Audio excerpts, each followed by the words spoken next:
गुप्त नवरात्रि के 7वें और 8वें दिन 10 महाविद्याओं की साधना में अत्यंत महत्वपूर्ण माने जाते हैं। इन दिनों हम माँ धूमावती और माँ बगलामुखी की विशिष्ट कथाओं और उनके प्रतीकों पर ध्यान केंद्रित करते हैं। 7वां दिन, माँ धूमावती। माँ धूमावती 7वें दिन माँ धूमावती की पूजा की जाती है। वे 10 महाविद्याओं में 7वीं हैं और उन्हें अलक्ष्मी के रूप में भी जाना जाता है।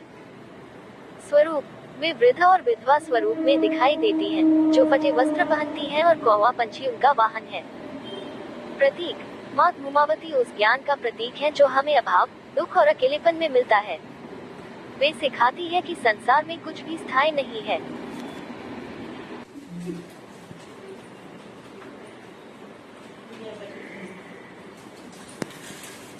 इन दिनों हम माँ धूमावती और माँ बगलामुखी की विशिष्ट कथाओं और उनके प्रतीकों पर ध्यान केंद्रित करते हैं।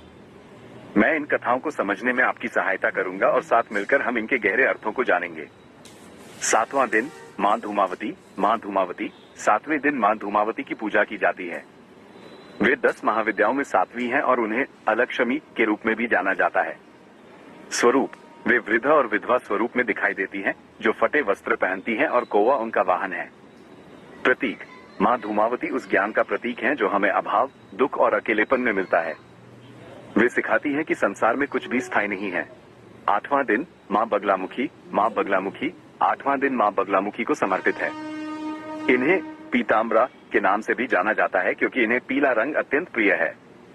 शक्ति, उनके पास शत्रुओं की वाणी और बुद्धि को स्तंभित, रोकने, करने की अद्भुत शक्ति है। महत्व, उनकी साधना अक्सर कानूनी विवादों या जीवन में आने वाली बाधाओं को दूर करने के लिए की जाती है।